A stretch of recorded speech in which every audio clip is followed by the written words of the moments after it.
पाकिस्तान में आज की रात बहुत बेचैनी है। पीओके से लेकर रावलपिंडी और कराची तक सब हाई अलर्ट पर हैं। बात बात पर एटम बम दिखाने वाले पाकिस्तान के मंत्री और नेता बहुत घबराए हुए हैं। वजह युद्ध के मैदान में भारत की पहली चाल है जिसका अनुमान तक पाकिस्तान नहीं लगा पाया। पाकिस्तान एटमी धमकियां देता रहा और भारत ने पानी के रास्ते पहला प्रहार कर भी दिया। युद्ध के पहले चैप्टर की एक एक डिटेल इस रिपोर्ट में देखिए।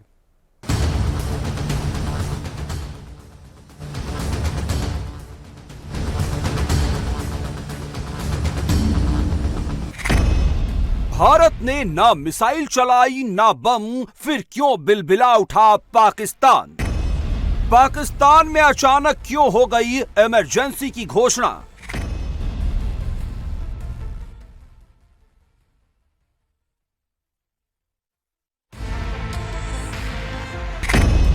क्या भारत पाकिस्तान के बीच पानी पर लड़ाई शुरू हो चुकी है?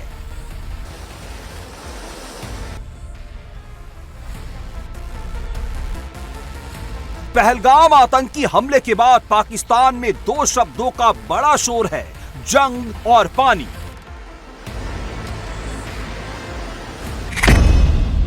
भारत पानी रोकेगा तो पाकिस्तान जंग करेगा।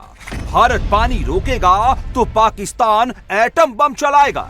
भारत पानी रोकेगा तो दरिया में लाशें बहेंगी। भारत पानी रोकेगा तो नदियों में खून बहेगा। ये गीदड़ भपकिया पाकिस्तान के प्रधानमंत्री, विदेश मंत्री, गृह मंत्री से लेकर रेल मंत्री तक दे रहे हैं। इनकी रातों की नींद और दिन का चैन गायब है। पहलगाम पर पूरी दुनिया इन पर थू थू कर रही है, लेकिन कैमरे पर भारत को आंखें दिखाने से बाज नहीं आ रहे हैं। पाकिस्तान का रेल मंत्री मोहम्मद हनीफ अब्बासी भारत की सांस बंद करने की धमकी दे रहा है और वहां का पूर्व विदेश मंत्री बिलावल भुट्टो सीधे सीधे एटम बम से हमले का डर दिखा रहा है। पाकिस्तान के प्रधानमंत्री शहबाज शरीफ के राजनीतिक सलाहकार राणा सनाउल्लाह तो एक कदम और आगे बढ़ गए। भारत ने अगर सिंधु नदी पर डैम बनाया तो पाकिस्तान की सेना बॉर्डर पार करके उसे तोड़ देगी। डैम बनाने और पानी रोकने को एक्ट ऑफ वॉर माना जाएगा। इसी से समझ लीजिए मोदी के एक बयान से पाकिस्तान की हालत कितनी पतली और पस्त हो चुकी है।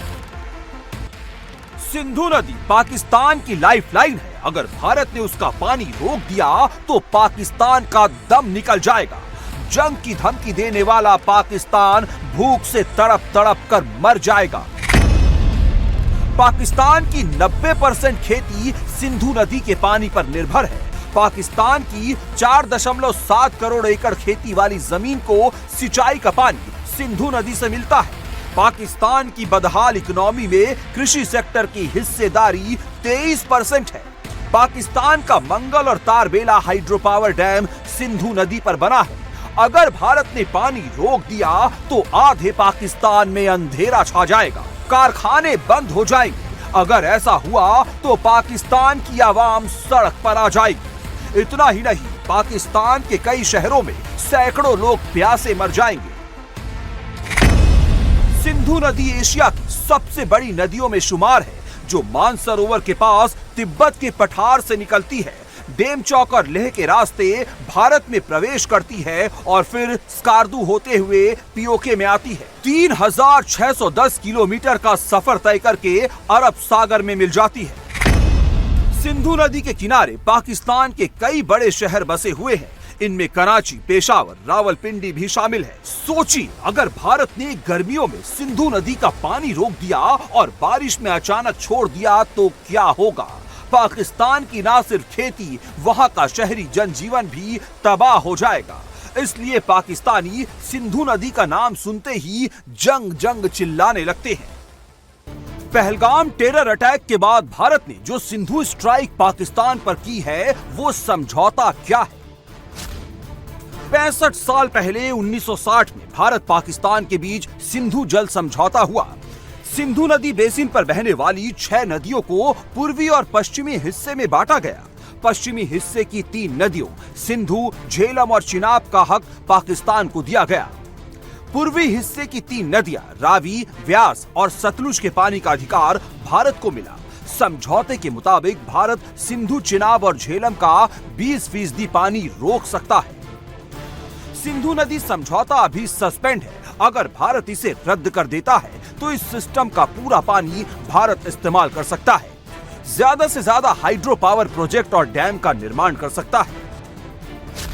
फिलहाल सिंधु नदी सिस्टम का 93% पानी पाकिस्तान इस्तेमाल करता है। भारत केवल 7% पानी का इस्तेमाल करता है।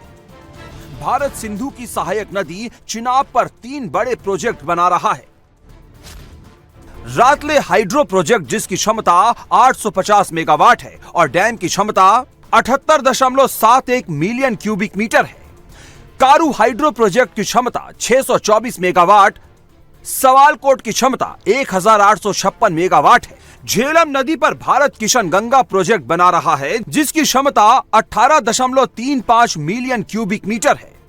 सिंधु नदी भारत में पहाड़ी हिस्सों पर बहती है। अगर पाकिस्तान से समझौता रद्द हो जाता है तो भारत के लिए वहां बड़े बड़े हाइड्रो प्रोजेक्ट बनाना बहुत आसान हो जाएगा, क्योंकि पहाड़ी इलाका होने के चलते सिंधु और उसकी सहायक नदियों का प्रवाह यहां बहुत तेज है।